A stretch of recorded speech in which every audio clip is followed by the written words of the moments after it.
Hi, hello, everybody. Welcome back to the Truthful Ministry podcast. Continuing our discussion from last time, like jumping right back into it.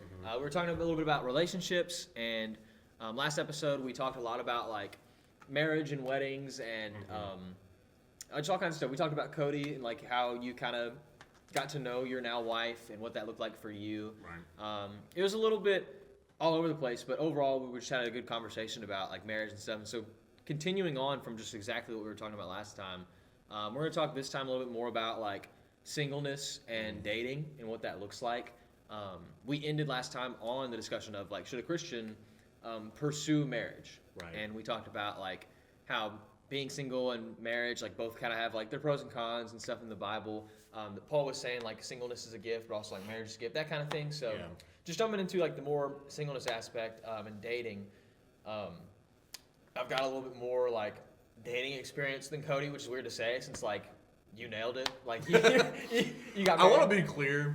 God was very gracious to me. Like I think about that a lot. Of just like, man, God was just very kind to me with that. Like I'm fully aware. I got real lucky.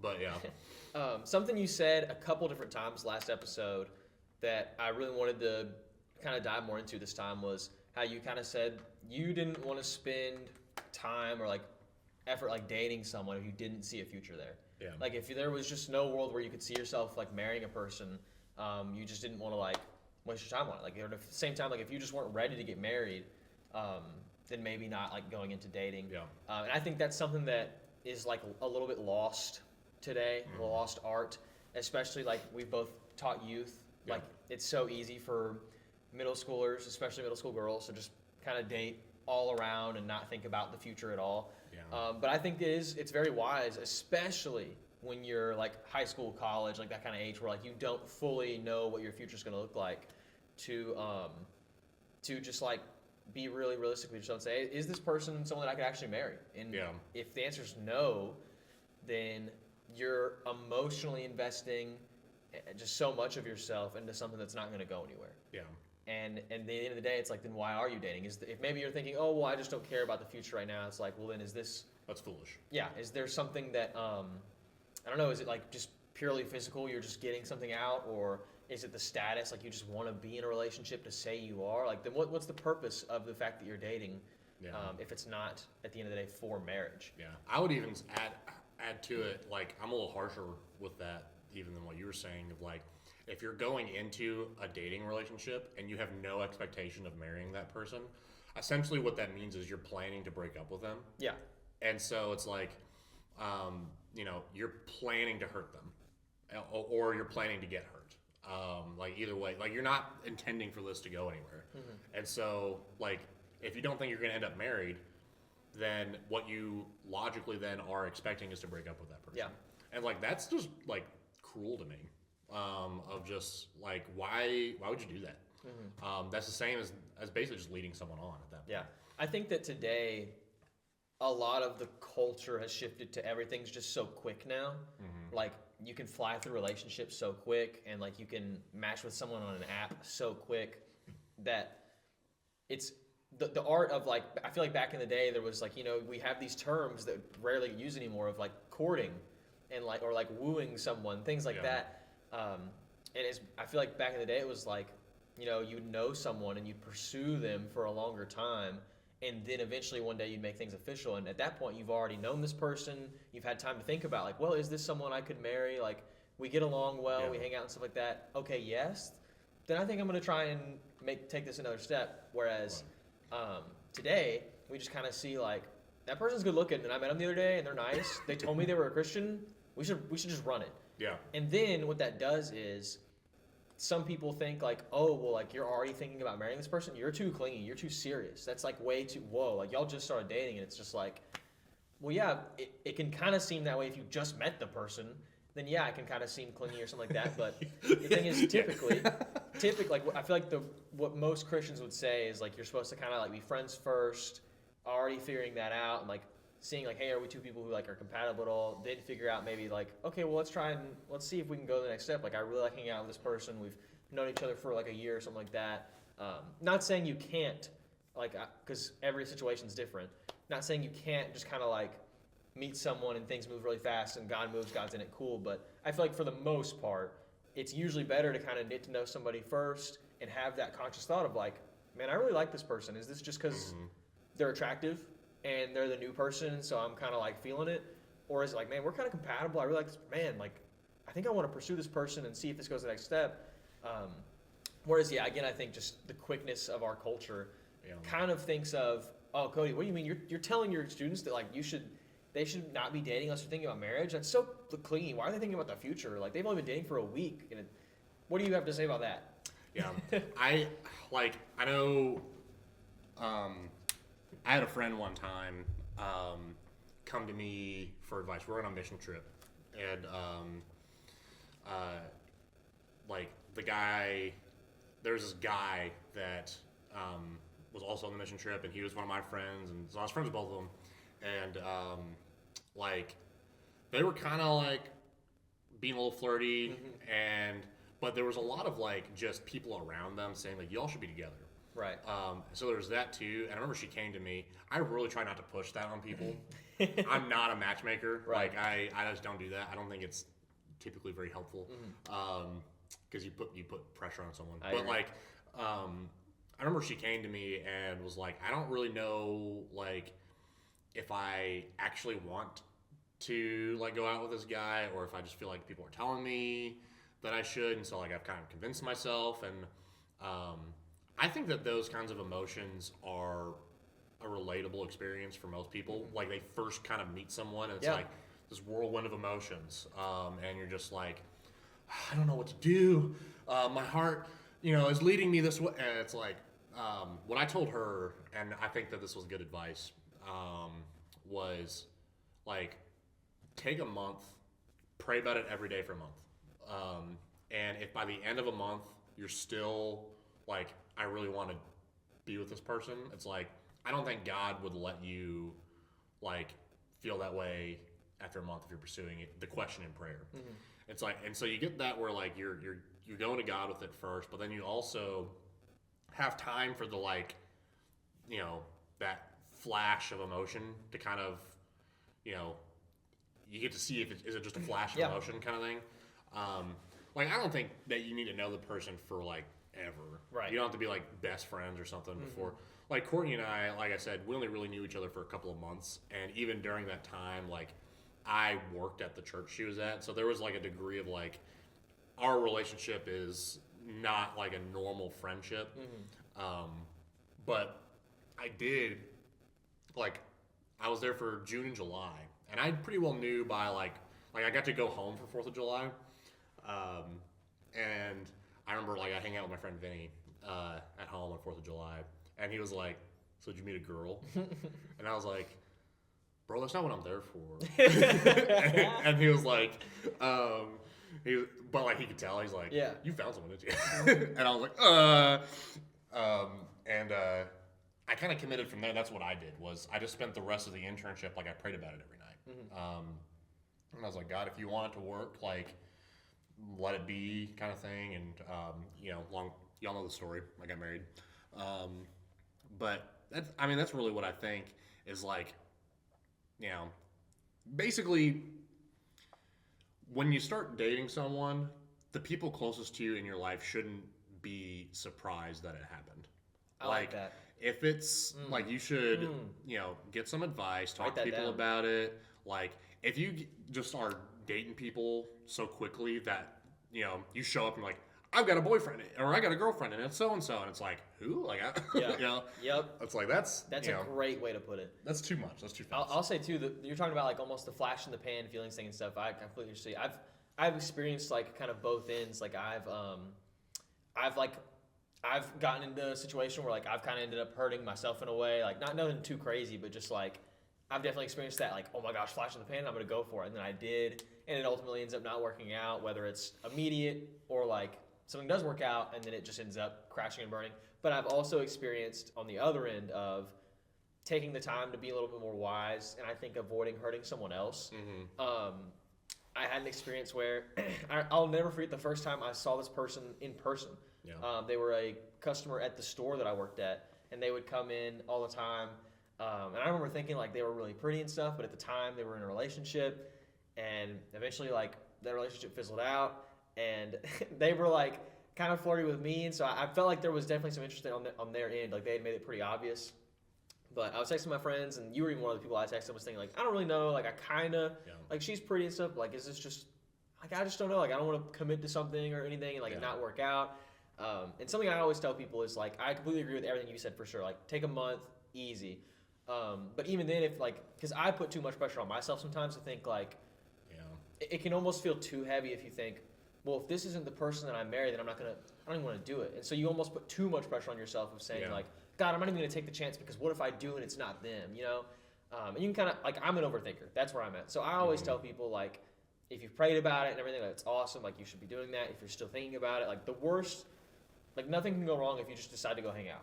Like, you don't even have to say, like, you want to go on a formal date with me? Like, you don't have to do that. You can just say, like, oh, we should go eat sometime or something like that. And if they say, yes, cool, and then by spending more time with that person, before having even made a romantic commitment, it's like you get a better idea because now you're getting another person. And I'll never forget, straight up, like we had been texting. I asked her if she wants to go hang out. Cool. Like literally, I get to like where I'm supposed to pick her up, and like she's getting in my car, and it immediately hit me, and I was like, this isn't it. Like this. So I had to go the rest of like us hanging out. It was some people could call it a date. Like if in a world where we had gotten together, we would have probably called that like the first date, even though there was no like, you know. Yeah. I was a gentleman. I was nice. We hung out. I paid for her food. But like the moment she got in the car, I was like, yeah, this isn't it. but it was like I needed to do that because otherwise I would have kept sitting in my room thinking like, what if? Like I just don't know. Like I mean she's pretty, but I just don't. Like, what if, man? So I was just like, I'm just gonna go hang out with her. Want to hang out with her? Wasn't it? No hard feelings. Like all we did was hang out. I paid for her food, and was just like, this was great, sick. I'm glad that you said that because one of the things I was gonna say is like, you know, you especially for I feel like guys are better with this. Like you know pretty quickly. Yeah. You know, like, like I knew within a month that like I love this girl. Like she like I could see myself. Like you know. You don't have to know that you want to marry the person to like start dating them. All I mean when I say like, or I think this is what we mean when we say like, you gotta have marriage on the mind, like as like the end goal. So it's like, what is dating? Like, you found someone that you're interested in, and you're seeing whether or not this is someone that you want to marry. Yeah. So if marriage isn't on the table at all, like from the get go, like. Well, you already know the answer, so like, don't date. Yeah. But if it's, you know, because there's like base, like, you know, are they a Christian? You know, is this person crazy? like you know, there's gonna be some stuff like that where you're like immediately, you know, like that's just a no go. But there's so much about it that like you can't know until you start dating them. I've heard stories like, and I think typically. Like it's from my experience, and I feel blessed to have had many wonderful women in my life, like platonic friendship wise. Like I've had very many wonderful women in my life, and something that I've seen repeatedly is like women, and again, men can do this, but women have like started dating somebody, and it's like awesome at first, like they're a Christian, like whatever, cool, and like marriage on the table at first, and then you know you start dating somebody for 3 months, and all of a sudden, like let's say. They have like a family member die, or like they change jobs, or they move school, like whatever it is, like something changes. Yeah. And like something about them changes, or like you see them for the first time when they're sad, or you see them for the first time when they're like stressed. They don't have a wall up. Yeah. Yeah, like walls start raining down, like it's less like, oh my gosh, I'm around her, I have to act different. Like they start getting more comfortable, and or maybe you start like going over to their place more, and so you see like how they live. And like I've heard relationships where it's like, yeah, I ended up being his mom, and so like I had to break up with him. Like we were great at first, but then like because I was thinking about the future, I was like, oh, I don't want to be this guy's mom my whole life. Right. So like there was nothing necessarily wrong with the person. Like they were nice, they got along, but at a certain point it was just like, okay, even though we've been dating for 5 months or so, like and it's been great, like I've now realized 5 months in that this just isn't going to go anywhere. Like that sucks, obviously, but that's like keeping marriage on the mind. And I think what I was saying about women more so is like. Sometimes I think for women it's much harder to make that decision. The amount of times I've heard a woman say something like, you know, like he's been great and all this, but like we're just kind of like straight up. There's a YouTube channel I watch. Like if you ever heard of Smosh, they do like Smosh Pit and they read Reddit stories. And the amount of times it's like a stereotype on there now, where they'll have a Reddit story where it's like someone posting on Reddit and be like, "Hey Reddit, I've never been on here before. I'm just wondering like if you think I should break up with my boyfriend because everything's been great. We've been dating for 6 months."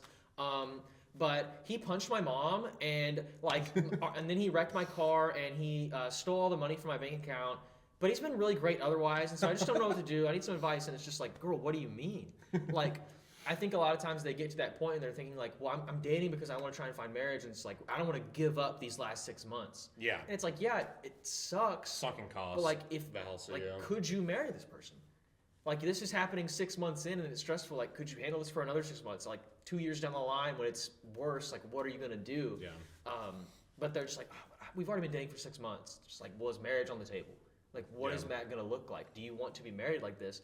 Am I saying it's gonna be easy? No. Like, I'm not in your shoes. I don't know what it's gonna be like to be like, oh, but I met his mom and we were so nice to each other. Like, that's gonna suck, man. Yeah. But if marriage is what you're going for, which it should be what you're going for, then you have to make that decision. Right. I think some advice I got that really helped me, helps to avoid that problem is like have a list. My youth pastor used to say this all the time when I was in youth, and it really stuck with me of just like, you know, there's the bare minimum essentials. That's like if they're not this, then they're just not on the table. Right. But then there's all the like extra stuff that's like this is the stuff that you want and like know you need kind of in a person that's like, you know, this isn't true for every relationship, but this would be true for me. Like I need this. So like you gotta have a list. And that helps a lot with that stuff of just like, you know, hey, I made a list. I know I want them to be nice, but he punched my mom, so I know he's not nice. So like, yeah. But I mean, more seriously, it's like, just like know the bare minimum, which we'll kind of talk a little bit more about that kind of stuff like next episode, I think.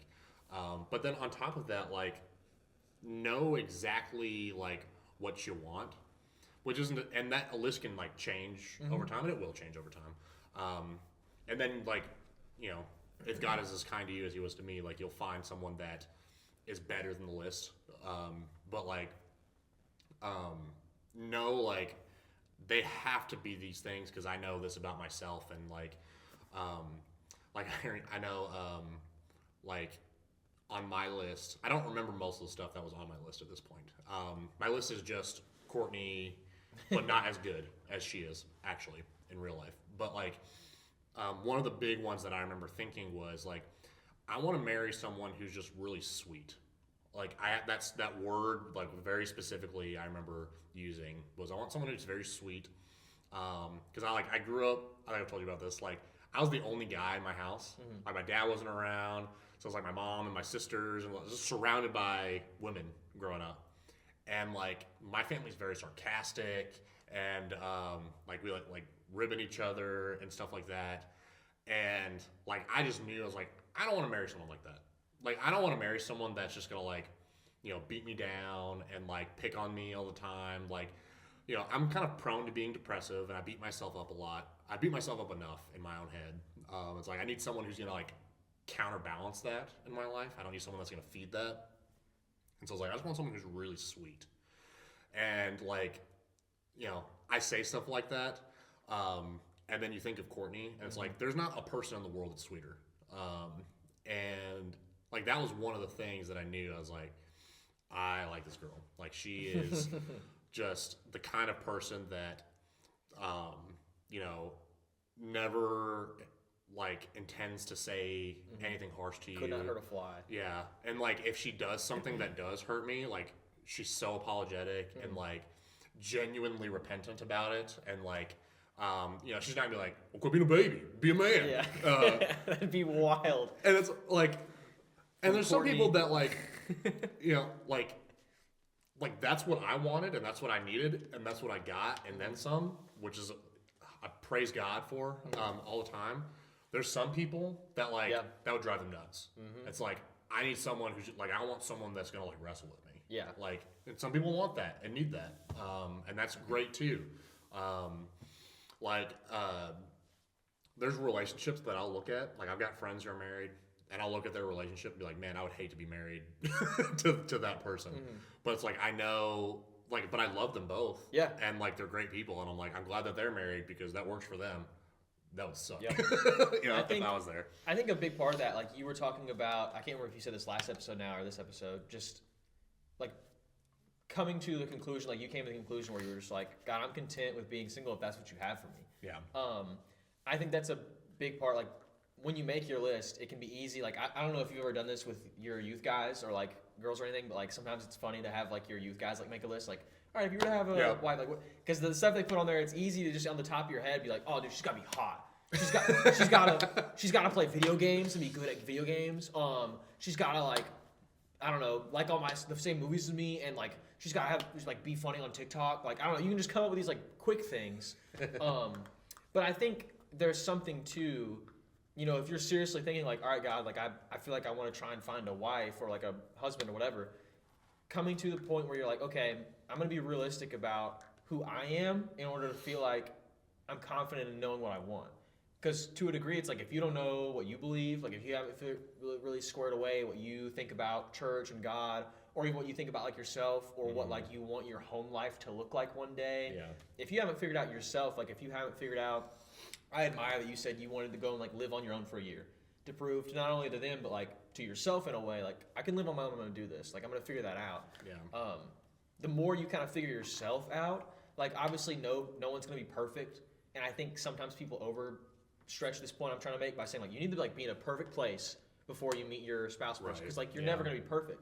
But to a degree, like you should know what you want. You should know who you are, know your strengths, your weaknesses. Like you need to be figuring out like what you kind of want your future to look like, and be confident in that before you can just kind of recklessly make it. Because I've done that before for sure in my years of singleness. Just kind of randomly been like, yeah, I don't know what the future's gonna hold literally at all, and I don't know what I want out of life. I'm not even fully sure. Like I'm going to the church, and I don't know if I believe the same things as them, but like my wife's gotta be hot. You know, it's like it's so easy to just kind of make these quick things. So it's like, how can I expect something from this person in my mind that I'm making up? Like one day my wife, like let's say she's real, let's say God calls me to marriage.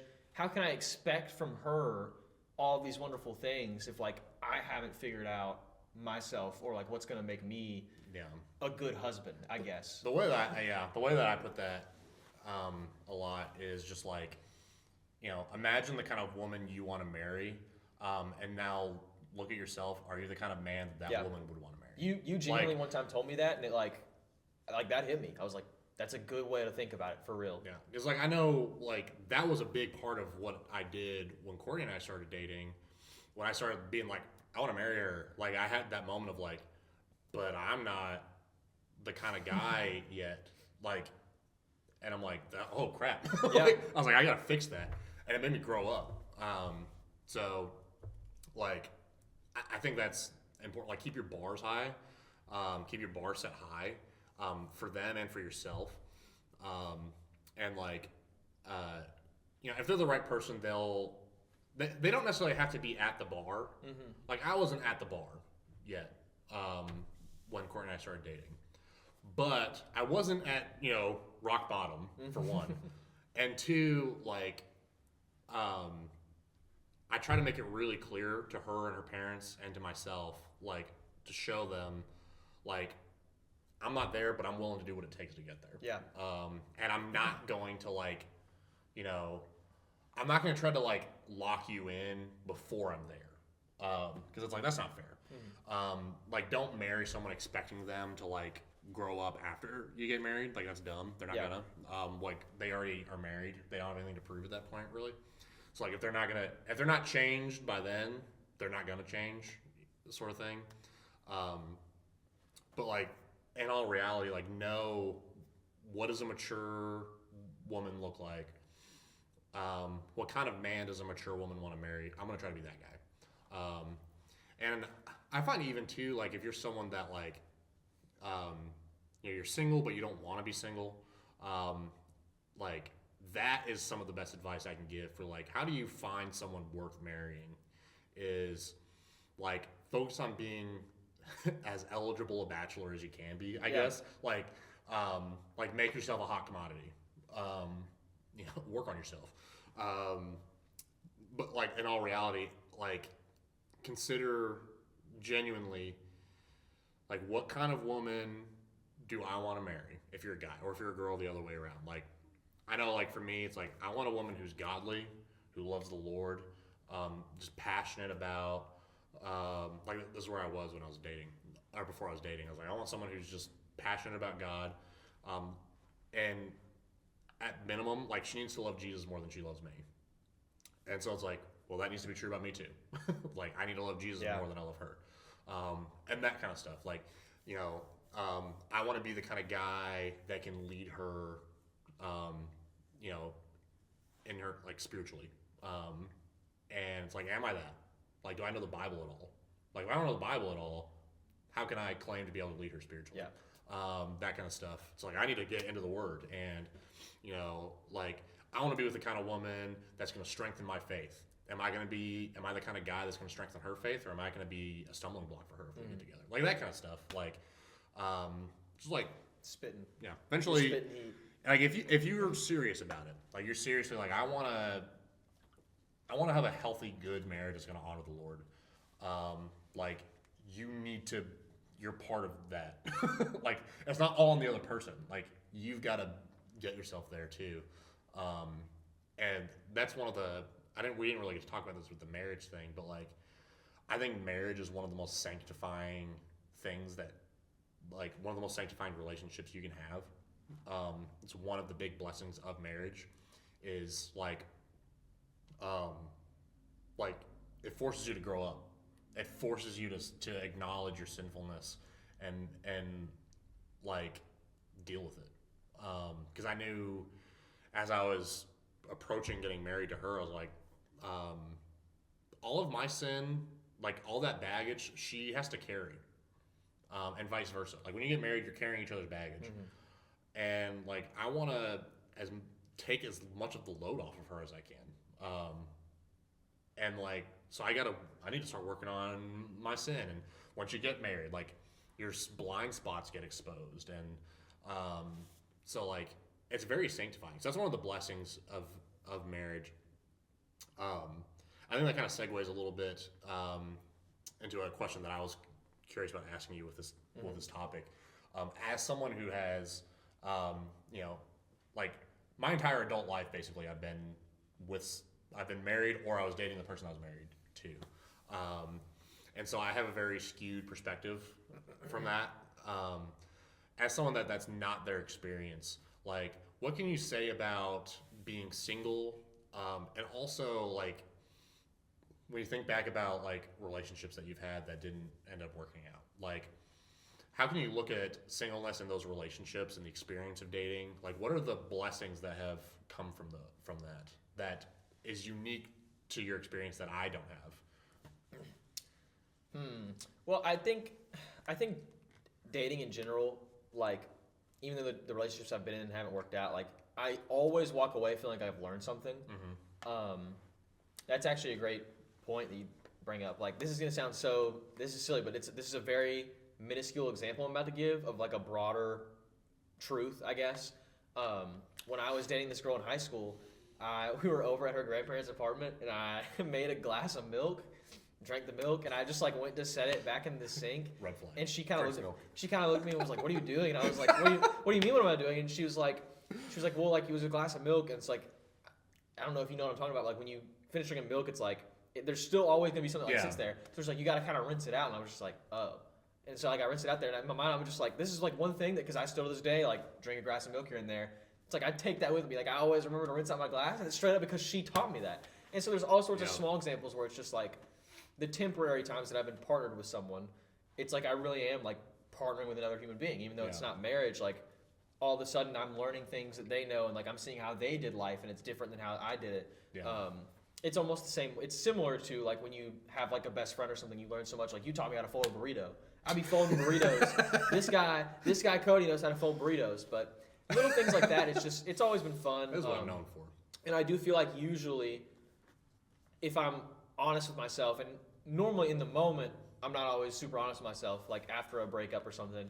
But usually at least decently down the line, like not too far down the line, I start to be able to look back and think like, okay, well, like, sure, God, that wasn't the person I was supposed to be with. And maybe I even like, you could say like, I like defied God's will in a way. Like I kind of went my own way and tried to date this person. But like coming out of that, like, God, how have you grown me through? Like I've been able to grow through this. I've seen my mistakes. Like I've seen that this was a weakness. I've seen that this was a blind spot, whatever it is. And I feel like I've been able to grow from that. But I mean, and I think like dating's been fun, like the dates that I've gone on and stuff like that. But I'll say in terms of singleness, like just something that I think's a huge W is, man, like the amount of times, and in case they ever listen to this, like I have a pretty tight knit friend group. So it's like when I say like one of my friends and their girlfriend, it's like there's only a few people like me talking about. So they know I love them to death. But a lot of my like guy friends now, like they're in their serious relationships. Sometimes like we'll be going to hang out or something, and they'll be like really late, and then I'll end up being like, dude, why are you really late? And they'll be like, well, she was taking forever, or like, well, she was feeling sick, or whatever. Or like, she made this mistake, or like, there's still these moments today where, despite how long my two best friends who are now either married or engaged, there are still moments to this day where they'll have like a minor miscommunication or something like that, and it'll end up being like a big deal. And I can tell that my guy friend is low key like heated, but because he's like in a relationship, like he knows he loves this person, they have to be like it's fine, you know. And I can just see it on their faces, like they'll do something that like I would know as their best friend, like I would never do that, but like their wife or their person does.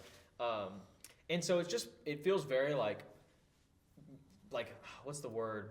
Like I just feel like so free to not have another person that I'm responsible for and not have to check things by them. Because while I do, like I've been on and off, like I think right now I'm in a place where I'm just like, I'm super content being me. Like I don't think if I am supposed to be married that it's anytime soon, just because like I've talked about it on the podcast, like I don't fully know where I want to go right now. And so it'd be kind of a bad time. Like God would pick the worst time possible if I met her tomorrow, because I'd straight up be like, hey, this is great, but I have nothing to offer you at the moment. Like I do not know what this is going to look like. So right now I'm very content, but there's a beauty in that of like, oh, I don't have that responsibility. Yeah. Like I can take another year right now to figure stuff out and like be chill. Or like if I see something online and I'm like, dude, that's sick, I want to buy it, I just do it. Yeah. And I don't have to like worry about, oh, well, you needed to feed the baby today, or like you needed to pay whatever like bill, like because like I'm sharing a bank account, my time, things like that. Like I think about all the positives of marriage, but then I just think about like, man, it feels so good right now to just like wake up and do what I want. Or like at the same time, like I can go talk to who I want. I can go to whatever church I want to right now. Like obviously I love coming here, but like if I wanted to just tomorrow be like, I feel like going here, it's like I could. Whereas I feel like if you're in a relationship, you know, you probably have like a pretty serious like you don't want to split the home. Just sit down and have a nice conversation. Yeah, it'd be a big conversation about going to a church, like make things like that. Pray through it with them. So it's just like scheduling and things like that. Like it feels very good to just not have. I don't know. It just feels very free to just still be single and like being able to enjoy it. Yeah. I think that you're right. I think that one of the big blessings of, and this is again what Paul says in 1 Corinthians 7, basically, which I don't want to get into it too much, but like, you know, like once you're married, you're, like your attention is split. Like you can't just do stuff. Like, you know, everything I do, I have to consider my wife and my kid. Yeah. Everything. And there's stuff where it's like, you know, when you're single, I think life is a lot simpler in many ways when you're single. And things get more complex. And like neither of those are like better or worse per se. Like there's pros and cons to both of those. But like an easy example, like we're playing D&D this week. And we had plans to play D&D on Saturday around lunchtime. And when we play D&D, since Courtney and I both play, like we need someone to watch our kid. And so we play at Courtney's parents' house. They graciously they host us when we play. And something came up where they were busy around lunchtime. Like they had like lunch plans. And so it was like, well, they would let us use their house even if they weren't there. But like, we're gonna have a baby with us. And it's like, what do? Like, he's not just gonna like chill and be quiet. Like, you know my son. He's not, if he's awake, he's not quiet. He's a talker. And so it's like, oh, well, shoot, like I don't renew. Like we got to figure plans out. And it's like you text like everybody else that plays with us, you and the two other guys, like aren't married, don't have that going on. And so it's like, oh man, like I don't know if we're gonna get to play. It's like I sent a text out. And I'm like, all right, so here's like we could do Friday or we could play later on Saturday. And everyone's like, yeah, no, that works. Like as long as I'm not working or something like. Right. And like that's the kind of stuff where it's like, man, once you get married, like your entire life gets more complicated. Yeah. Even 2 days ago when we were planning when to film the podcast, we had talked about some random stuff. And then when you were like, you want to figure out when we should do it? And I was like, yeah. And you said, well, let's go downstairs and talk to my wife. Because like, you don't, because you were like, I want to make sure that I plan the right day and that she knows what we're doing. So yeah. And then even beyond that too, it's like once you're married, as far as your like committing to God, there's a lot of stuff that's harder to trust God with. Like it's one thing to say like, you know, no matter where I go, where the Lord leads me, I know He's going to take care of me and provide for me as a single person. When it's only you, right? That gets a lot harder when you're like, I've got a wife and a kid. Like if I go and do this thing that God's calling me to, I might lose my job. Yeah, like that's way harder, and that's kind of what Paul's point is. Is it's like it becomes more difficult in some ways to like commit your life to the Lord. Because your attention is diverted. And that's why I said, like, you've got to, before you ever even start dating, in my opinion, you've got to have that commitment of, like, my life belongs to Christ. Yeah. And I love Him more than I love anybody else. And, like, if I'm going to marry someone, they've got to be in that same place, too. Yeah. So that when I have to make those sacrifices, they're totally on board with it. Because otherwise, it's like, it's real, and it's still, even with that, really tough. But yeah. I think with you reading that verse again, like kind of things you were saying, a better way to maybe word what I was trying to say earlier about like the time is I know I would feel guilty if I was in a relationship and I wasn't spending enough time with the person. Yeah. Like time's a big thing, and like I also have that expectation of my spouse one day. Like I want a spouse that could spend time with me. Like I don't think I could be in the type of marriage that I feel like some people are, where like the only time I'm really seeing my spouse is like she gets home from work, I kiss her at the door, we like eat dinner for like 20 minutes, and then she has to shower and go to bed, and like then I have to work my job. Like we barely even see each other because we're both so busy. But like we're married, we love each other. I couldn't do that. Yeah. There's seasons like that where it's unavoidable, but you don't want to be the norm. Yeah, for sure. So it feels good right now to like not have someone expecting my time, because that's a good way to put it. Yeah. I'm a person too who like very much so, probably a little bit more than the average person. Like I like to just go and do things. Like I'm an extrovert, and I have like shifting interests. Like that's something that I'm continuing to figure out about myself and find what I'm supposed to do with my life, because I was the kid that like, if you had asked me what I wanted to be when I grew up, I probably had a different answer every year, because like everything sounds dope to me. Like I want to go and try everything. I want to go and do everything. And like right now I can. Yeah. If I want to go and do like a photo shoot at the park tomorrow because I'm feeling my photography vibe, like I can do that. If I want to film a video in my garage tomorrow, I can do that. If I want to play this video game for a little bit, I can do that. If I want to go play basketball with the boys, like I can do that. And it's just, but I never know. Like I want to one day have like a schedule and like, you know, plan everything out. But right now I'm really enjoying the season where I can just go and do whatever. Yeah. And I would feel I would feel guilty because I'm not, like I'm a good person. I would feel guilty if I had someone expecting my time right now, and I just kept kind of being like, oh, well, I'm going to go do this because I think it's fun. Or, oh, tomorrow the boys want to hang out. Yeah. Or, oh, I plan D&D for tomorrow night. You don't care, do you? And it's just like, I'm not running it by her. Yeah. That's a better way to put what I was trying to say, I think. Yeah, I really do think, like, going back again to that idea of, like, kind of figuring out, you know, should you date someone or should you continue dating someone kind of thing. Like, keeping all that in mind is important. Of, like, you know, you want to find someone that making those sacrifices for is worth it. Right. Like, it's going to be worth it to you. That's a good way to put it, too. Like, because otherwise you're going to be bitter. Yeah. That's where I hear a lot of, like, these guys are like, I do this with my ball and chain. Yep. You get to thinking about your spouse that way because, like, you settled for someone, you didn't really think through the sacrifice. And, like, I can confidently say, like, my wife is worth that sacrifice. Yeah. Like, I don't ever regret the sacrifices that I have to make to be married to her. Like she's worth it. that doesn't mean that they're not sacrifices. Yeah. Like they are. I was thinking,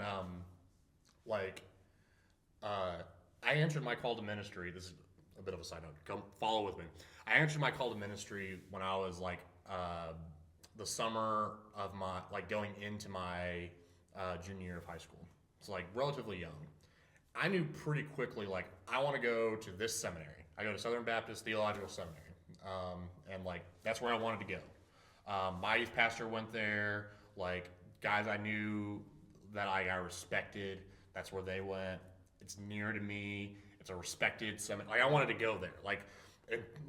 The big influential people in the Baptist church, some of those guys are there. And I was like, that's where I want to go. That's where I want to learn. And it was a long time before I got there. I was married already by the time I started. And I was at this church where I'm at now, serving in ministry, all of that. So I live about a little over an hour away from the seminary. And so I commute in for class. And there's stuff that goes on all the time at the seminary that I'm like, man, I would love to get to go and do that. And I can't because I commute in. And it's if I was a single guy, even if I was commuting, it's I could just sleep in my car or something that night, or get a hotel room or whatever, and just stay and do this. I can't do that. Mm-hmm. It would be irresponsible for me to do that. I'm gone enough. I need to be home with my wife. And I do think about that.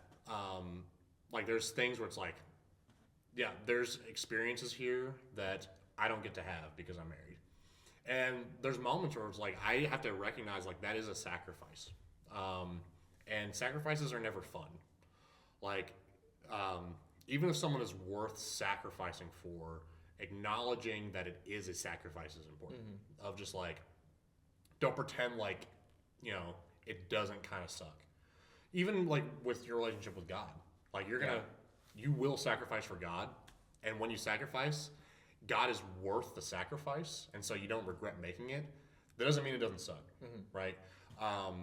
There's gonna be there's stories I could tell and other stories you could tell of moments where I've had to sacrifice for God. That man, that's tough. Mm-hmm. And if I didn't have to do that, I wouldn't have, kind mm-hmm. of thing. And it's the same is true for marriage. Is there's stuff about my seminary experience that.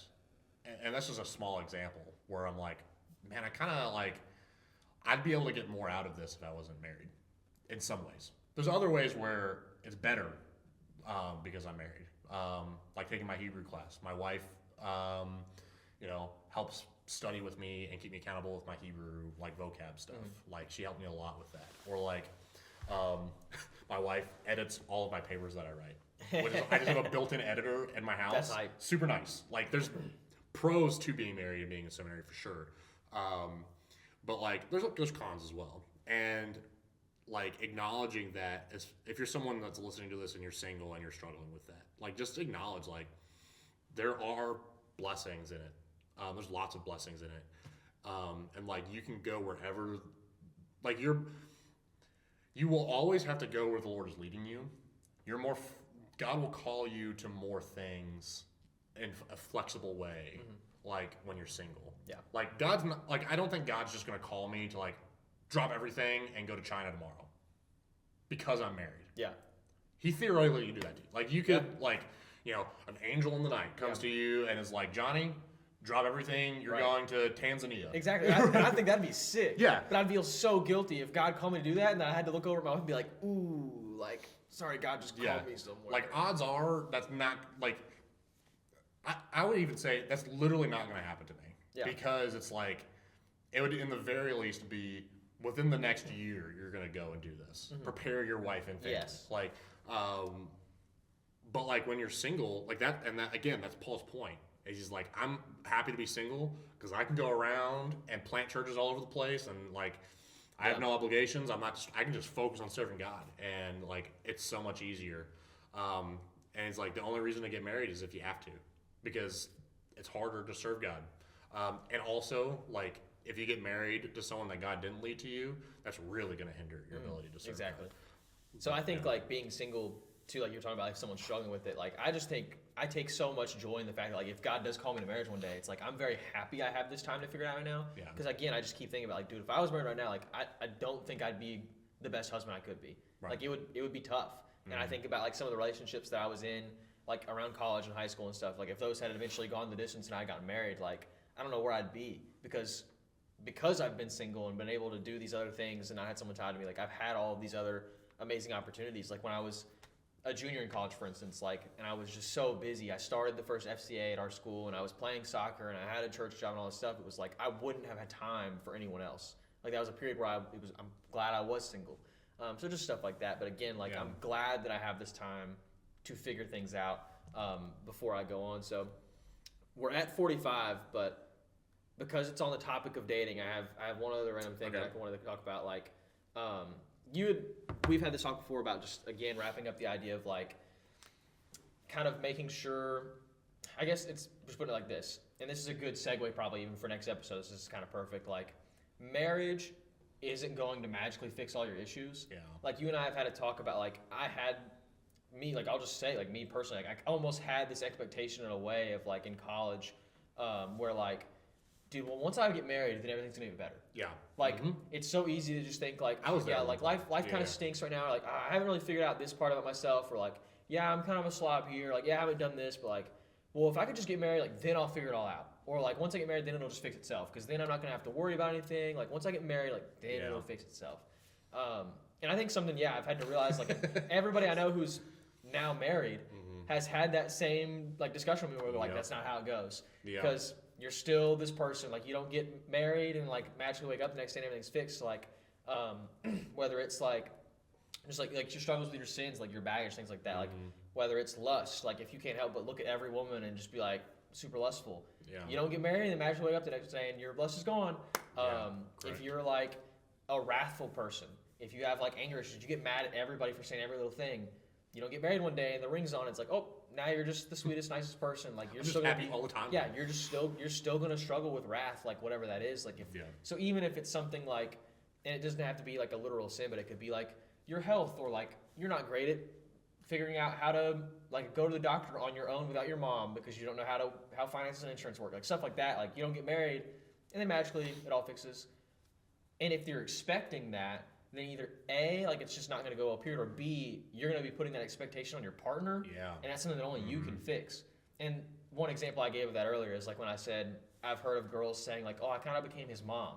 It's because the guy had never like figured out how to do anything like on his own. He wasn't responsible. And he was just kind of thinking like, oh, well, one day I get married and then like I'll figure it out, or my wife's going to do it all for me. And then it's like the girl has to do everything for you, and it's like that's not healthy for you to put these expectations. Whether it's like a more physical, like literal active thing, or if it's like an internal like sin or whatever that is. I think a lot of people have that expectation, especially at a younger age, like high school, college, like growing up, like I did, where it's just like, well, marriage is this magic thing where I'm just gonna get married and everything's gonna be happy and everything's gonna be fine after that. I'm gonna get a house and then live happily ever after. But that's not how it goes. And a lot of that I think comes from just like the media we consume. Like, especially the stuff that's pointed at teenagers of like, like how many Disney princess movies are, this girl has all these problems, right? And she found Prince Charming and all of her problems went away. It's like, that's a good point. It's like nobody watches that and thinks like literally that's how it is. But you get a little bit of that rubs off on you. And like point blank, listeners, relationships will not fix your problems. It will not fix your problems, like at all. If anything, relationships will exasperate your problems.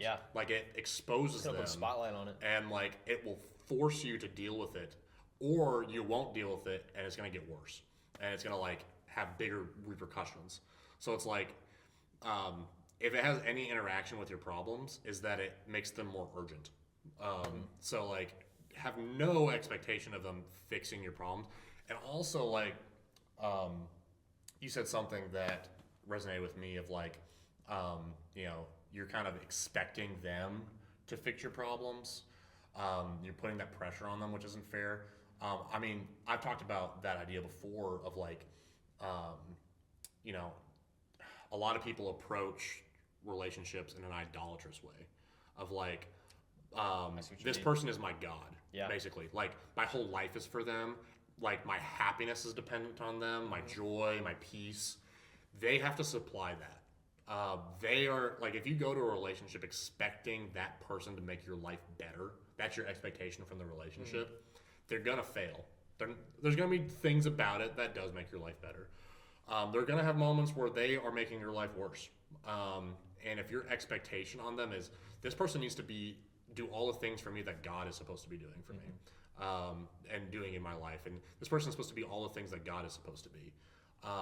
When they fall short, you're going to be angry with them. And it's not fair. Yeah. Like, it's going to crush them. You're going to crush them under that weight that only God can carry. And that kind of goes back to what I was saying in the last episode of like, when I think about my marriage, it's like, my commitment is to her and to God, that I'm just going to love her as God commands me to love her. Everything else is secondary. However she acts, marriage is not, to me, something that's like, I do this in order to get this in return. It's, in a way, in a big way, I'm worshiping God. It's one way for me to worship God. I show him my love to him, and I worship him by loving my wife well. That has nothing to do with how she acts in return. There's, when you think about it that way, all of the good stuff that does come from her is extra. Like, it's all just icing on the cake. Yeah. Which makes it so much easier to, like, deal with the stuff that's not icing on the cake. Because it's like, I came into this with a mindset of, I'm not expecting to get anything from you. Realistically, like, you're gonna, like, you don't want to marry someone that's just a jerk. Yeah. But that goes back to what you get to pick who you marry. Yep. So, like, once you're locked in, you're locked in. But, like, you're not locked in before you get married. So, if you're 6 months in, ladies, and, he is a piece of crap, like, dump him and move on. Yeah. Because once you're locked in, you're locked in. Everything that I say about marriage does not apply to dating.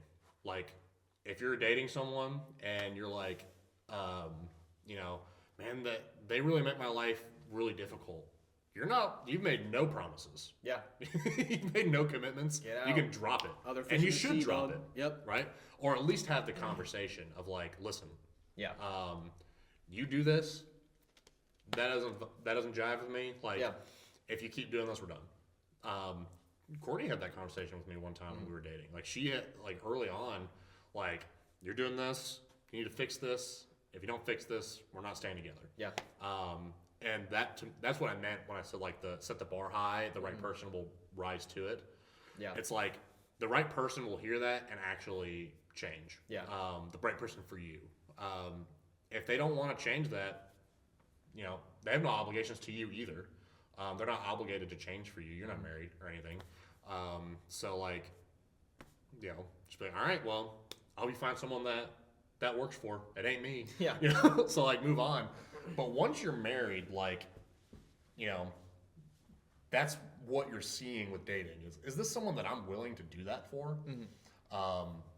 Because, like, that's not, if you can make it that easier or harder for yourself. Either way, that's what you got to do once you get married. And it just helps so much, like, avoid the crash and burn that so many people hit with marriage of, like, well, I went into this expecting them to make me, feel better. Like, I struggle with depression and self-doubt and stuff like that. And I was expecting them to help me with that. But it actually, like, I feel worse now. And so that must be their fault. Maybe it is their fault. But, like, it wasn't their responsibility to fix your problems. And, like, I think that's important to acknowledge. Now, in marriage, you should be seeking to help your partner. But again, like, you don't require it of them, if that makes sense. Stay in your lane, focus on your role, do your job as best as you can, and trust God to lead them to do the same thing in return. And that really, like, if there's a secret sauce to it, that's the secret sauce. Like, and it sounds as simple and it is. Like, just trust God to take care of it, and just do what He tells you to do. Trust God, and I like the phrase "secret sauce." Title of the episode, like how to cook up the right marriage. Like, when two patties come together. All right, well, went a little long on that one, but it was all good stuff. That was my fault. I decided to ask one more question. I had to get it in there. But yeah, we'll wrap it up next episode and get a little more biblical on the next one. We've talked about like just kind of like, I don't know, our own thoughts and cultures and experiences and things like that. But next time we want to settle it down and get into like, all right, well, what does the Bible say? Like, what does Scripture say about all the stuff that we've talked about? So stay tuned for that. We'll see you next week. Peace.